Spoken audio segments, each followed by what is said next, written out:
the appearance of Qinling Duhan caused everyone present to feel an inexplicable sense of oppression.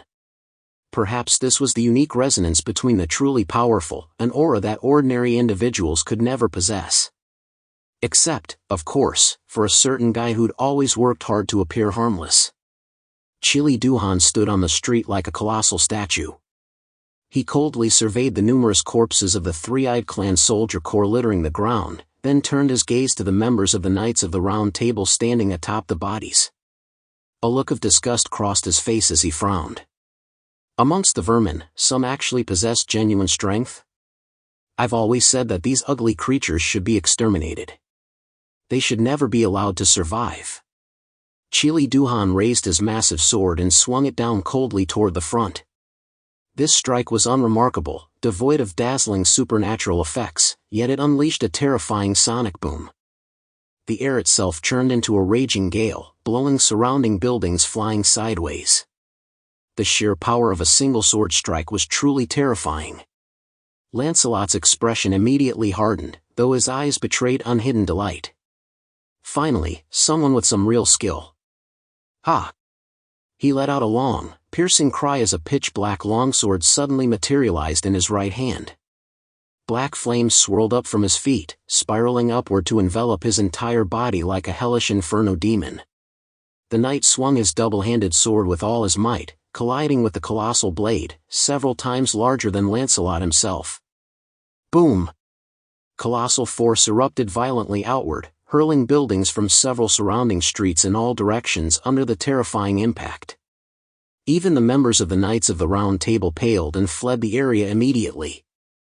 General Qinling Duhan of Nash Kingdom, a top-tier warrior with an ability index of 19,000 points. Deputy Captain of the Knights of the Round Table, Knight of Judgment, Lancelot, ability index 18,000 points. The Knights of the Round Table's members swiftly retreated. A battle between two such titans was beyond their ability to intervene. Moreover, Qinling Duhan's forces had already encircled the area. A centurion, towering over 10 meters tall, clad in silver armor and wielding a colossal battle axe, advanced slowly, hot breath billowing from his nostrils. Now, it's time for pest control. On this battlefield, Nash Kingdom's Epsilon-level mutant finally made its appearance. Subordinates from both sides began fierce combat. However, the true deciding factor was naturally the battle between Qinling Duhan and Lancelot. Qinling Duhan's face was cold and stern as he looked down upon the tiny man, Lancelot, as if surveying an insect. But even against an insect, he showed no mercy. His massive war sword swept through the air, the terrifying sonic boom alone enough to shatter eardrums, sending rocks flying across the devastated landscape. Lancelot leapt, dodging the attack, landing atop a pile of rubble.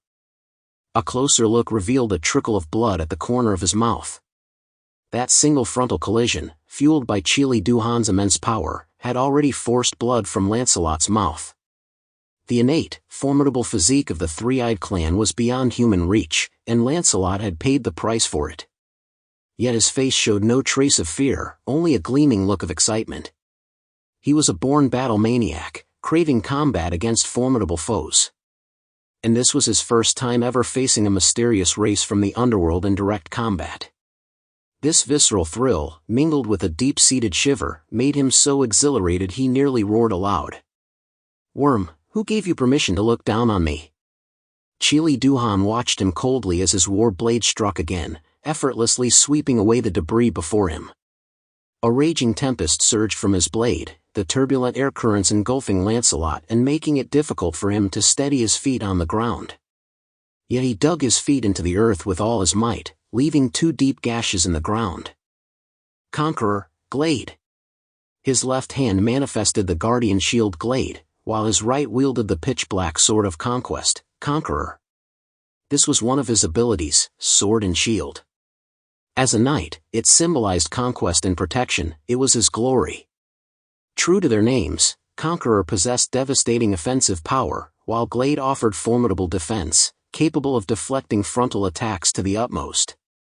Facing the colossal white giant before him, Lancelot charged forward with a roar. It was like an ant charging a giant, yet this ant moved with astonishing speed. Even Qili Duan frowned, his anger mingled with a cautious wariness. He understood this insect before him was no ordinary creature, nothing like the pests of Nash Kingdom that scavenged garbage bins. Boom! His colossal sword slashed down like a hurricane, its blade energy enveloping all surrounding space. Even the sheer pressure of the sword's wind shattered the earth inch by inch. Simultaneously, his massive foot stomped down without mercy, attempting to crush Lancelot flat. Lancelot's gaze grew ever more intense. Is this the face of hell? My lord, I behold the hell foretold in your prophecies. Black flames surged upward. Endless flames spread like a black tempest around Qili Duan. Fallen sky ember flames. Lancelot worshipped Satan of hell, wielding hellfire capable of scorching souls. Qili Duan remained utterly unmoved by this spectacle. Within the searing black flames, intricate illusions seemed to form, revealing unimaginable visions. Yet his gaze remained unyielding as he swung his sword down toward Lancelot. Humans on the surface world were born into a life of convenience. Travel? Take a car. Hunting? Use a gun. But the people of Nash Kingdom still lived by primitive means. They respected brute force, believing absolute power was the most important thing in the world. Thus, from the moment he realized this, Qili Duan had been wielding his sword every day. He was a cold, killing machine. The leaping Lancelot was nothing but a flashy insect in his eyes, incapable of disturbing his focus in the slightest. The great sword slashed, swept, thrust, and cut, simple and unadorned, yet every strike was deadly. A single strike from him would shatter Lancelot's body, even if he was clad in the finest combat armor. Even a single graze would reduce flesh to pulp. With his overwhelming strength, Qili Duan held no regard for flashy fighting styles. Brute force over technique, that was the simplest, most dominant form of combat. Qili Duan clashed with Lancelot, and a fierce battle erupted between them. Yet when a top-tier human mutant faced the three-eyed clan general, he found himself at a massive disadvantage from the very start. Qili Duan's combat style was devoid of any flourish, pure, brutal aesthetics. His frenzied sword strikes and agility defied his imposing stature. Each of his moves unleashed a colossal tempest, leaving even Lancelot, fighting at full power, struggling to find an opening. Yet, despite this, he pressed on, determined to strike Qili Duan with his battle sword. Boom! Qili Duan's colossal blade slammed into the guardian shield glade, its immense force warping the air. An invisible shockwave rippled outward in all directions. The earth within dozens of miles had been torn into a massive crater, unable to withstand the two combatants' power. Lancelot was sent flying backward, using this momentum to dissipate the immense force transmitted through his shield. His arm tingled with numbness, drawing an involuntary hiss. Is this the power of giants? So formidable, such a terrifying race. His gaze grew increasingly solemn. Ahead, a pale giant's form slowly emerged from the dust. Qili Duan approached him like a deity, his face cold and merciless, like the Grim Reaper delivering a death sentence. Lancelot spat blood from his mouth, yet burst into a loud, uproarious laugh. Fallen knight of hell, let my blood dye the banner of rebellion against heaven crimson. When angels fall from the heavens, torn from their wings, I shall sing the hymn of doom with my own torn throat. A resounding song echoed through the air, its ancient melody reverberating as a colossal power erupted from Lancelot's body. The skill activated. Infernal flames surged around Lancelot, swirling like a tornado around his form. Black mist coiled from his feet up his torso, and gradually, eerie patterns began to emerge on his skin. This healed his wounded body and amplified his power. He raised the sword of conquest, pointed it at Qili Duan, roared with fury, and charged forward as an endless wall of flames. On the side of the Knights of the Round Table, they were already locked in combat with the kingdom's army led by Qili Duan. The clash of these two immense forces could be distinctly sensed even from a great distance. Jang Yi, a sniper rifle slung over his shoulder, watched the scene with a slight frown. The Undertaker, Gao Changkong, and others also observed. At a time like this, offering assistance might be the best course of action. After all, in the face of war against alien races, internal human conflicts could be temporarily set aside. But humans were never creatures who prioritized the greater good. Gao Changkong's gaze shifted toward the Divine Spirit Temple at the top of the dome, his eyes slowly narrowing. While someone distracts the three-eyed clan, we can slip into the Divine Spirit Temple and search for the source of God. Chen Xiaoxing asked, but what about Batu? That guy is currently in Jang Yi's hands. If he can't find us, he might be in danger. A faint smile touched Gao Changkong's lips. No. He's safest in Jang Yi's hands. Because Jang Yi is exceptionally clever. He understands that the alive Batu holds value, while a dead Batu is meaningless to us. Once we seize the treasures from the Divine Spirit Temple, I will pay a sufficient price to secure his release. Chen Xiaoxing nodded in understanding, no longer voicing any objections. Gao Changkong turned to face the Xiaojia clan soldiers cleaning up the battlefield behind him. He addressed the soldier commander, Nima, next, you must make as much noise as possible here. The louder, the better. Understood? Nima's face darkened as he nodded solemnly. He understood they were being left behind as bait. Yet as a loyal direct descendant of the Xiaojia clan, he understood his mission clearly. Turning away, he bellowed, slaughter every last member of the three-eyed clan here. Leave not a single one alive. Burn every house to the ground. Let these scum see the might of us humans. Voices echoed his command in agreement, while Gao Changkong swiftly departed with Gu Man and Chen Xiaoxing. Dodging Nash Kingdom soldiers along the way, they headed straight for the Divine Spirit Temple looming overhead. From this vantage point, traversing the intricate stone bridges led to a narrow corridor seemingly built in midair. At its end lay the entrance to the Divine Spirit Temple. But just as Gao Changkong prepared to sneak in, exploiting the chaos elsewhere to slip into the Divine Spirit Temple, for massive hooves appeared on the long, trapezoidal corridor ahead of him. They stomped across the black stones, step by step, emerging from the mist's edge. It was a towering centaur, the body of a warhorse fused with the torso of a three-eyed clan. His entire form was cloaked in silver-gray armor, crowned by a twisted bull-horned helmet. Arms as thick as doors bore a long knight's lance upon his shoulder. The instant he appeared, the surrounding air seemed to freeze. Gao Changkong and his companions felt the chill of death radiating from him. Those who have claimed countless lives carry an aura known as the aura of slaughter. This presence is invisible and odorless, yet every living being can distinctly sense it. It was said that upon death, every creature instinctively released a biological hormone to warn its kin of danger. Thus, the man before them had undoubtedly claimed countless lives. He approached slowly, his gaze mocking as he surveyed Gao Changkong and his companions. How dare such vermin covet the Divine Spirit Temple? How amusing! General Kanaju of Nash, the lance-mounted centaur. Ability Index, 20,000 points, Black Chariot level. Gao Changkong's eyes narrowed with gravity. He hadn't expected to encounter a second Nash Epsilon so swiftly here. Moreover, this one's aura seemed even more staggering than that of Qili Duhan from before. Is this the guardian of the path to the Divine Spirit Temple? Gao Changkong's voice carried a hint of resignation, yet his focused gaze signaled he was ready for battle. Another Epsilon-level clash erupted.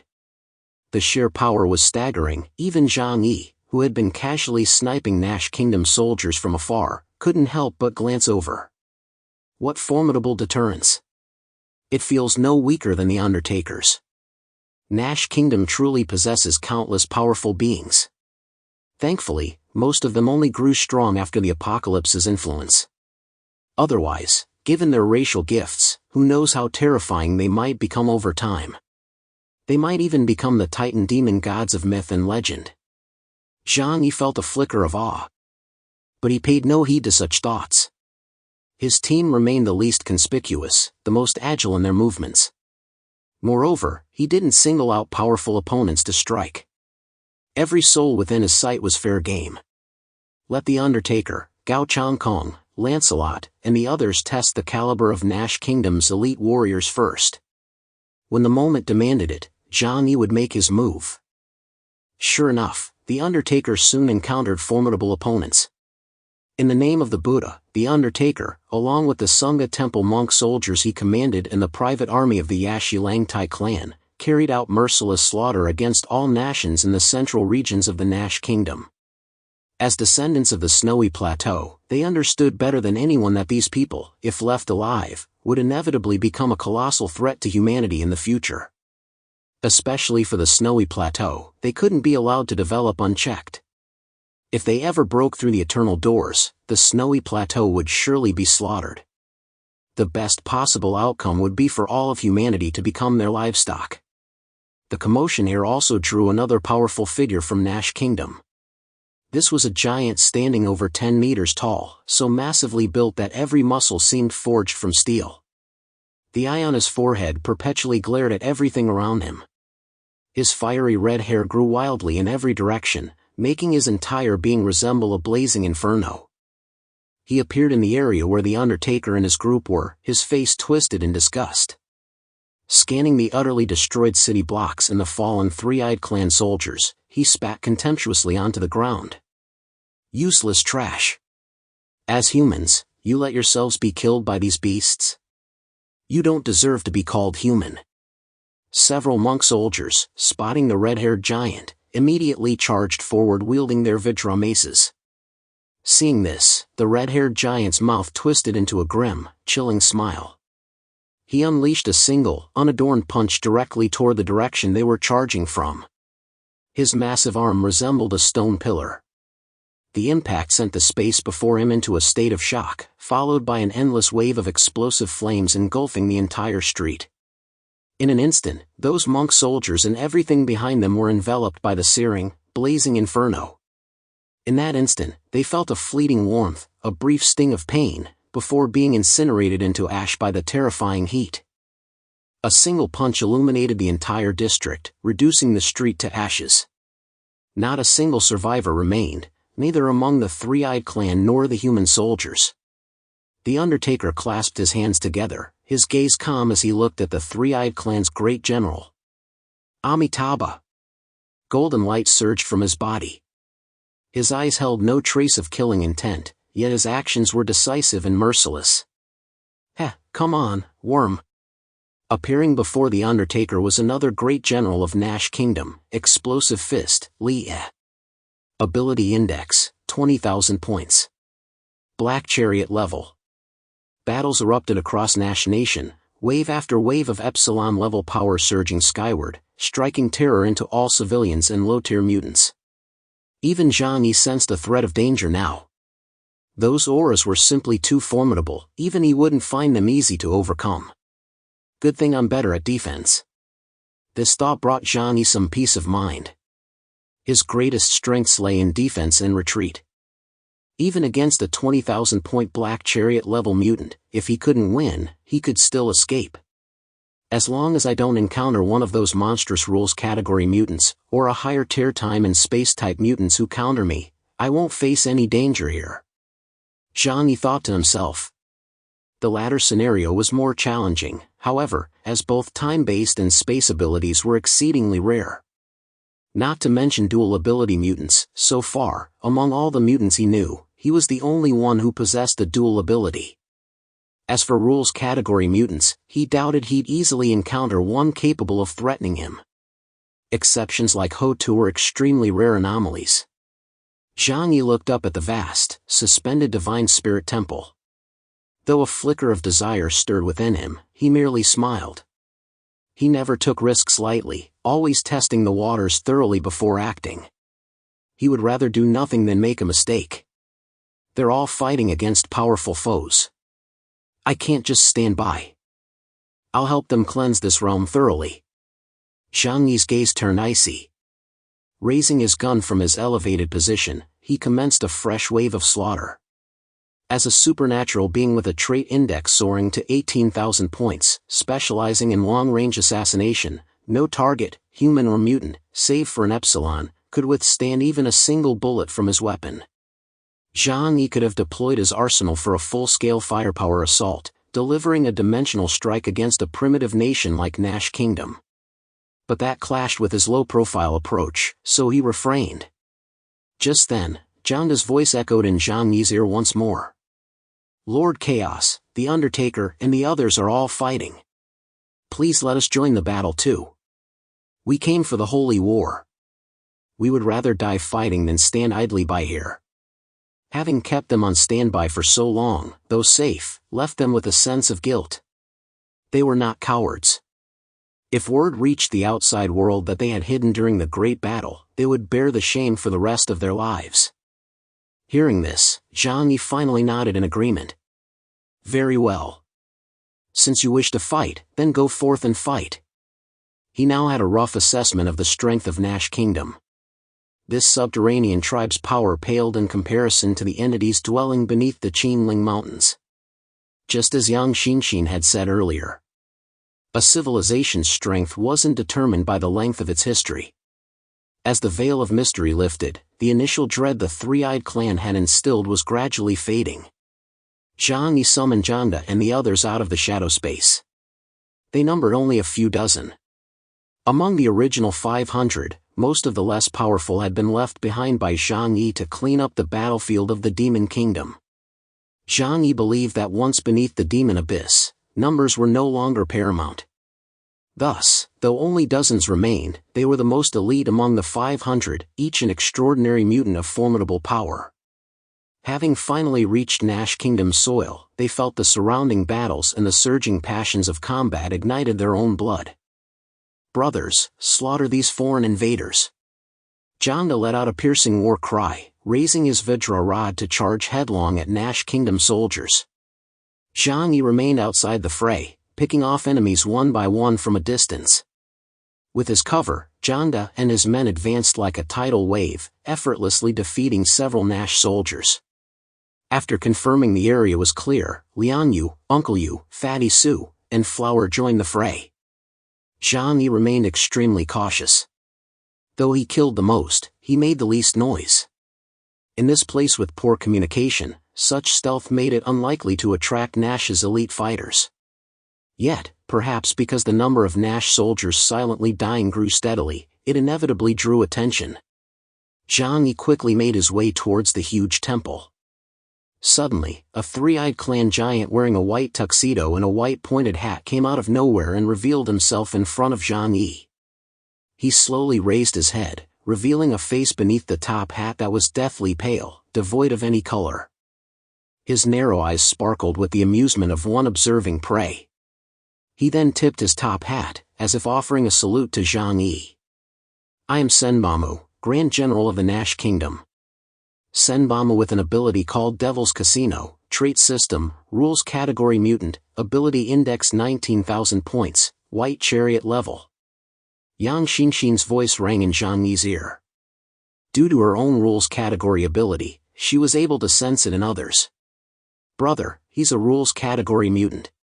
Get rid of him quickly at all costs before he fully activates his ability." Senbamu continued, "Welcome to the Devil's Casino, esteemed guest." Jang Yi stared at him with a vicious glare and replied, "No thanks, I'm good."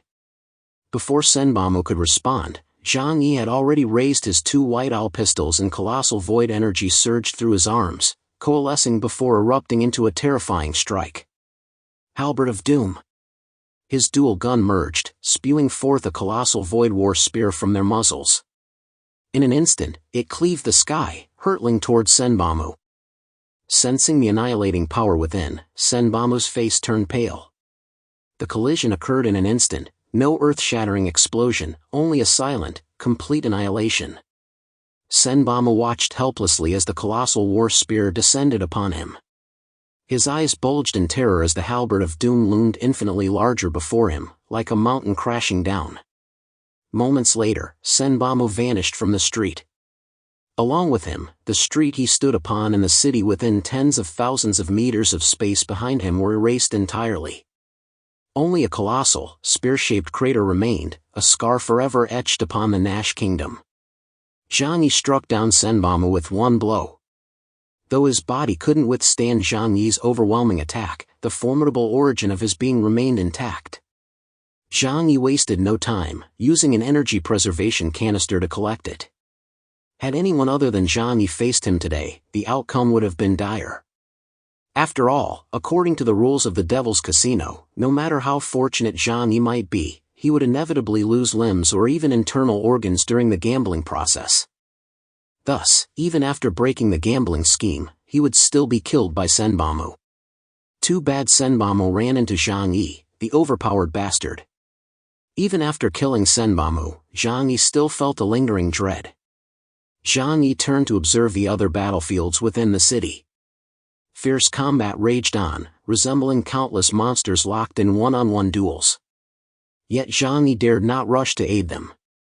No one could guarantee that Nash Kingdom wouldn't unleash even more formidable warriors. The death of a great general was no trivial matter. Whoosh! Jang Yi vanished instantly, teleporting deep into the lower strata of Nash Kingdom. The deeper he descended, the darker and filthier it grew, realms the upper classes scarcely ever ventured into. Finding a secure location, Jang Yi began attempting to absorb Senbamu's origin. This absorption process was typically excruciatingly slow. Even if completed swiftly, it couldn't be fully digested. Still, it offered a measurable boost to his strength. A certain premonition gripped Jang Yi. He had to enhance his power as quickly as possible, if he wished to enter the Divine Spirit Temple. On another battlefield, Qinling Arc clashed with Lancelot. The entire district had long been reduced to ruins. Not a single living soul remained in the vicinity, nor was any recognizable structure left standing. Qinling Arc stood at the very center of the battlefield, his expression as cold and impassive as ever. Clutching his massive war sword, he gazed down coldly toward the distance. In that direction, Lancelot lay weakened amidst the rubble. His battle suit was torn to shreds, blood gushing freely, staining the earth beneath in crimson. The two had clashed fiercely for over 10 minutes. Lancelot was no weak opponent, yet facing Nash Kingdom's war-hardened Grand General, he had still suffered severe wounds. Qinling Arc gripped his battle sword, advancing step by step toward Lancelot. Among insects, you are a relatively powerful existence. I never imagined your species could possess such strength. Oh, is it because of your exceptional reproductive capacity? With such vast numbers, it's inevitable that some exceptionally strong individuals will emerge. Qinling Arc spoke slowly, his eyes still burning with murderous intent. Lancelot lifted his head, glaring coldly at Qinling Arc. Blood trickled down his forehead, sliding along his cheeks, making him look grotesque and terrifying. Even gravely wounded, he still laughed, a wild, unrestrained laugh. Ha ha ha. A warrior from the Three-Eyed Clan truly never disappoints. But do you know what? He rose slowly from the ruins. Compared to the pressure that man imposed upon me, you fall far short. His face was smeared with blood, yet he raised his knight longsword toward Qinling Arc with unwavering resolve. Qinling Arc nodded. Very well. I shall grant you a warrior's honor, by slashing you. Though you are but a vermin, you have earned my respect. Qinling Arc knew he could not delay any longer. He sensed the energy erupting from other battlefields. He couldn't fathom why this world spawned so many powerful, hairless rats. But as a warrior, his very purpose was to safeguard Nash Kingdom, to wage war, to slay. He moved. Blinding speed whipped up a furious gale, where the tempest swept, sonic booms pierced the eardrums. His speed was too great, Lancelot looked up only to see him already closing in. A war sword several times larger than his own body swept toward him. A mere graze would reduce him to dust in an instant. Lancelot's reflexes were no slouch either, he swiftly raised his sword to meet the blow head-on. Clang! The clash of the two swords, one large, one small, in midair resembled a needle attempting to fend off a pillar supporting the heavens. Blinding sparks erupted as immense energy surged outward in shockwaves, unleashing a torrential release in all directions.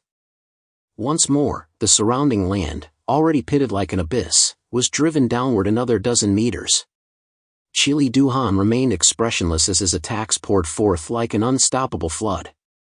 The sword's wind had long since become invisible, its shadow impossible to discern. Only a sky filled with icy white killing intent remained. His strikes were too swift, capable of unleashing tens of thousands of attacks per second. Lancelot, shield in his left hand and sword in his right, fearlessly parried the onslaught. Crack! After countless collisions, the protective shield in his left hand finally shattered completely. Lancelot paid no heed, gripping his knight longsword with both hands and roaring as he charged forward to engage Qinling Duhan in close combat. Boom! Within a mere moment, the two clashed violently countless times. Lancelot's body could no longer withstand Qinling Duhan's overwhelming power, and he was violently hurled backward. He crashed back into the ruins, blood streaming down his arms, calves, and cheeks, pooling into a river on the ground.